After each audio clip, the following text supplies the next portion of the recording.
चंद्रपूर जिल्ह्यातील वरोरा तालुक्यात भटाळा नावाचे एक प्राचीन गाव आहे.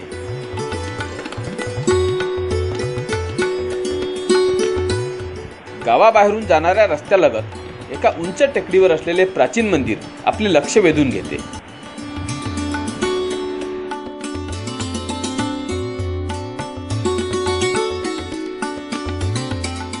गावात प्रवेश केला की ग्रामपंचायतच्या प्रवेशद्वारातून मंदिराकडे रस्ता जातो.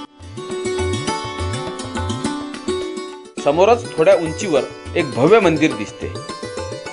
मंदिरासमोर असलेले मोठाले त्रिशूल बघून हे मंदिर शिवाचे आहे हे लक्षात येते.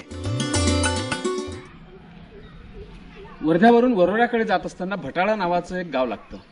या गावात रस्त्याच्या बाजूलाच एक प्राचीन शिवमंदिर आपल्याला दिसतं. अतिशय उंच असं हे मंदिर रस्त्याच्या बाजूलाच असल्यामुळे कोणाचंही लक्ष वेधून घेतं. आत्ता मी रस्त्यावरून आतमध्ये आलो गावात, आणि गावात आल्यानंतर कमानीतून आतमध्ये आल्यानंतर आपल्याला हे समोर शिवलिंग प्राचीन असं शिवमंदिर दिसतं. या शिवमंदिरामध्ये अतिशय भव्य आकाराचं शिवलिंग आहे. म्हणजेच हे महादेवाचं मंदिर असून याचा एकंदरीत बांधकामाची शैली बघता हे अतिशय प्राचीन असं मंदिर आहे. काही वर्षापूर्वी या मंदिराचा जीर्णोद्धार किंवा डागडुजी आर्किओलॉजी या विभागाकडून केली गेली असावी असं आपल्याला हे जे दगड लागलेले आहेत त्यावरून दिसून येते. तर आता हे मंदिर आतमध्ये कसं आहे ते आपण बघूया. चला. मंदिर अतिशय उंच असून त्यावर शिखर नसल्याने थोडे वेगळे वाटते.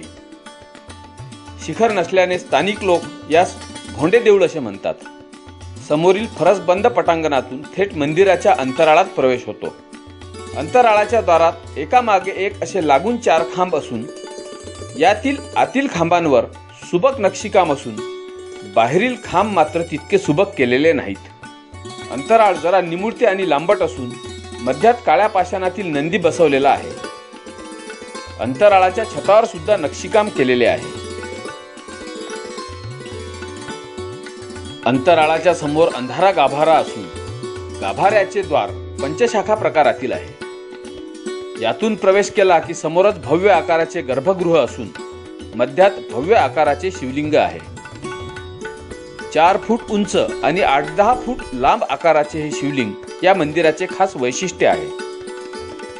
हे मंदिर राक्षसांनी बांधले असून ते 6 महिन्याची रात्र आणि 6 महिन्याचा दिवस असताना एका रात्रीत हे मंदिर बांधून काढले. मात्र रात्र संपल्याने काही भाग बांधण्याचा राहून गेल्यामुळे मंदिर अर्धवट सोडून राक्षस निघून गेले, अशा काही आख्यायिका या मंदिराबद्दल आहेत.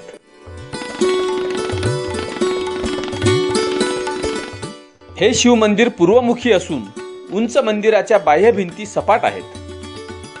बाह्य भिंतीतील काही स्तर कोरीवकाम केलेले आहेत. मंदिराचे बांधकाम लालसर पाषाणाच्या मोठाल्या शिळांनी केलेले आहे.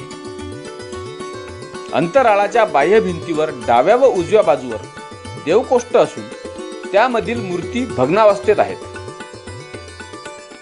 गर्भगृहाच्या 3 भिंतीवर मोठाले देवकोष्ठ असून त्यामध्ये कार्तिकेय, शिव आणि चामुंडा या देवतांच्या मूर्ती बसवलेल्या आहेत.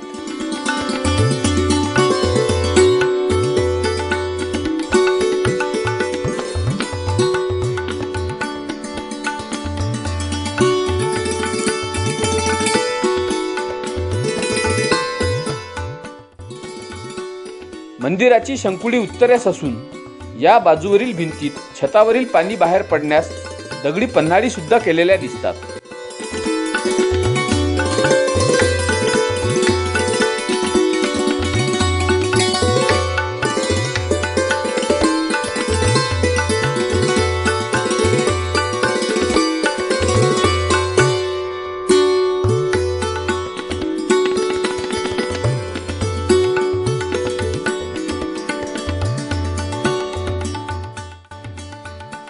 मंदिरासमोर काही पाषाणातील मूर्ती आणि 4ही बाजूने प्रतिमा असलेली चौरस आकारातील विरगळ बसवलेली दिसते.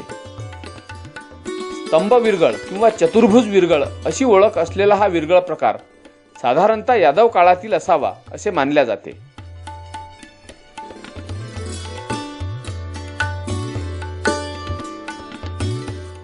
मंदिराच्या अंतराळावर आणि गर्भगृहावर निमुळते शिखर नसल्याने मंदिराचा कालखंड निश्चित करणे अवघड असले तरी गावात आढळणाऱ्या विविध पाषाण मूर्तीवरून मंदिर निर्मितीचा कालखंड साधारणतः 10वे शतक म्हणजेच राष्ट्रकूट काळातील असावा असे तज्ज्ञांचे मत आहे.